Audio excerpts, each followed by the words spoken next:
तो भाई जितने भी एनिमल के फैंस हैं उन सभी के लिए आज का दिन तो और भी ज्यादा शानदार गया है। मतलब कि हम यहाँ बात कर रहे हैं 16वें दिन की। कल शनिवार का कलेक्शन बहुत बढ़िया आया है और उम्मीद कर रहा हूं कि आज संडे का कलेक्शन भी उतना ही बेहतर आएगा। कारण छुट्टी का दिन है भाई, इससे बड़ा कारण क्या चाहिए। दूसरी बात यह है कि यार देखो 17 तारीख अब हो चुकी है, आज संडे है। 21 तारीख को डंकी आ जाएगी, 22 तारीख को सलार आ जाएगी, एक्वामैन आ जाएगी, 3 मूवी थिएटर में आ जाएंगी। तो ऑब्वियस सी बात है एनिमल का स्क्रीन काउंट अच्छा खासा कम हो जाएगा। अब ऐसे में कई लोगों के जहन में सवाल है कि यार क्या एनिमल ऐसे में 1000 करोड़ पहुंच पाएगी। तो देखिए, अगर आप में सच सुनने की क्षमता है तो मेरे पास सच बोलने के लिए है। और वो सच ये है कि अब बहुत ज्यादा स्केप्टिकल सिचुएशन बन चुकी है कि यार 1000 करोड़ ये टच करेगी या नहीं करेगी। क्योंकि अभी तक जो आंकड़े निकलकर सामने आए हैं, 15 तारीख तक का जो ऑफिशियल डेटा निकलकर सामने आया है मेकर्स की तरफ से, उसमें बताया जा रहा है कि मूवी ने इंडिया प्लस ओवरसीज में 798 करोड़ रुपीज का बिजनेस किया है। ये 15 दिनों का है। मोटा मोटा मान लीजिए अब कि 15 तारीख के बाद में 6 दिन और बच रहे हैं इस मूवी के पास में अब कमाई करने के लिए।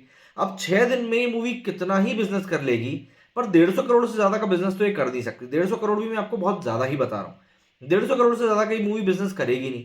तो ऐसे में अगर ये पहुंचेगी भी तो बहुत हद से हद 950 करोड़ रुपए पहुंच जाए तो बड़ी बात है। बाकी जहां तक मेरा एक प्रेडिक्शन है, मुझे लग रहा है कि शायद ये 900 करोड़ से 900 950 करोड़ के बीच में अपने लाइफ टाइम कलेक्शन को ओवरसीज को एंड करेगी। इंडिया प्लस ओवरसीज को 900 से 950 के बीच में एंड करेगी। दैट्स इट, इससे ज्यादा शायद ही जा पाएगी।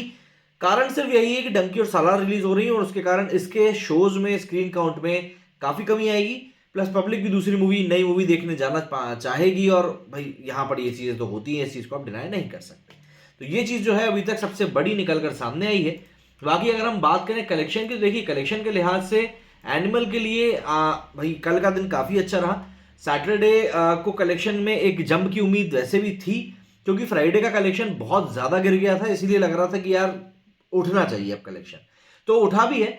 कलेक्शन जो निकल कर आया है कल का शनिवार का, वो बताया जा रहा है 13 करोड़ रुपए का एस्टिमेट बताया जा रहा है। ऑब्वियस सी बात है, इसमें आप थोड़ा बहुत ग्रॉस कलेक्शन जोड़ेंगे तो ये 17-18 करोड़ रुपए जाएगा।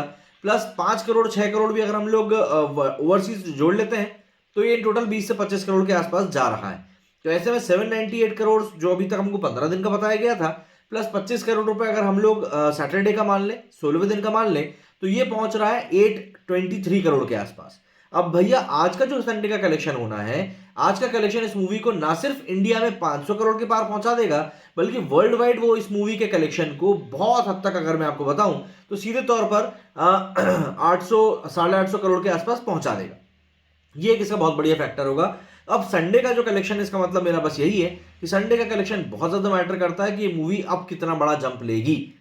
अभी सूरत हाल की बात करें तो जैसा कि मैंने आपको बताया, सभी लैंग्वेजेस से मिलाकर ये मूवी 498 करोड़ का बिजनेस कर चुकी है 16 दिनों में।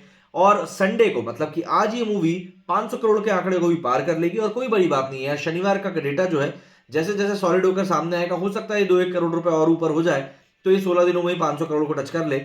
लेकिन फिलहाल की सूरत तो यही है कि ये मूवी संडे को 500 करोड़ को टच करने वाली है।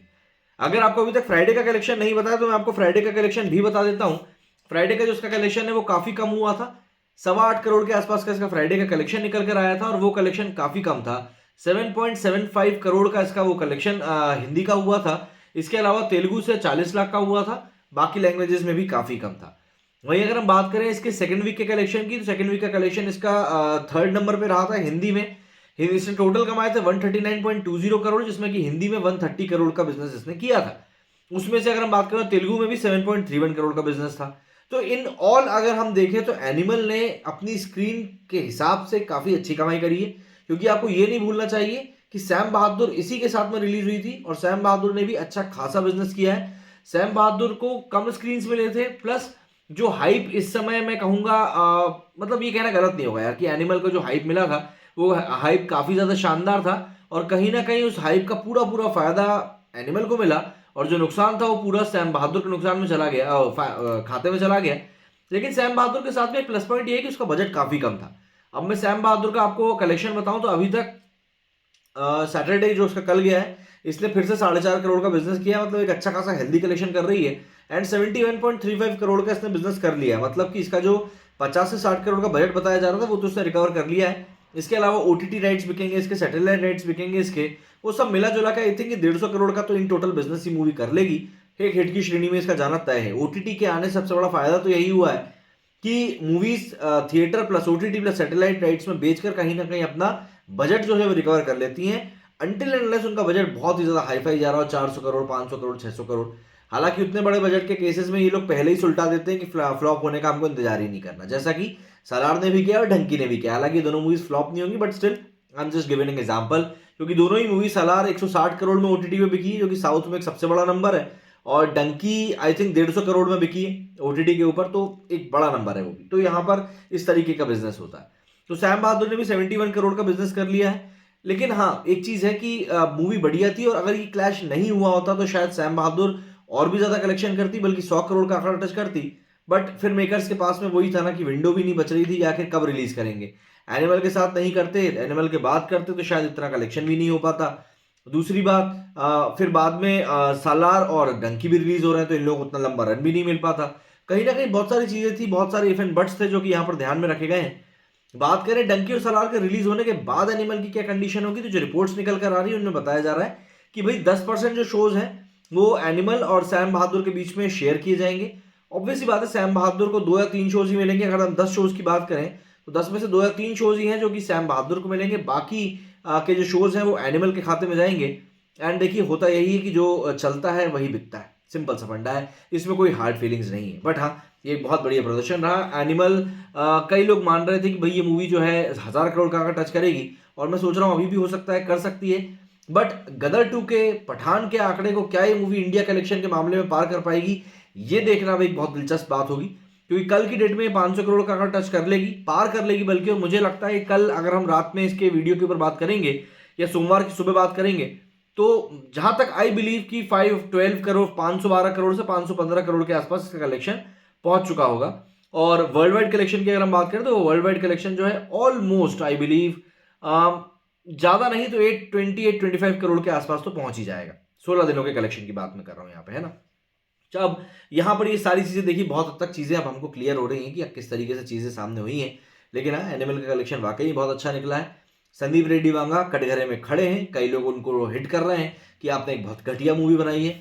ध्रुव राठी का वीडियो बहुत ज़्यादा चर्चित हो रहा है। हालांकि ध्रुव राठी के उस वीडियो में उसकी खुद की हिपोक्रेसी निकल कर सामने आ गई है, क्योंकि ध्रुव राठी ने अपने उस वीडियो में इस मूवी को एक कैंसर बताया है, एक तरह की बीमारी बताया कि भैया यहाँ पर बहुत घटिया वायलेंस दिखाया गया, मिसोजिनिस्ट मूवी है।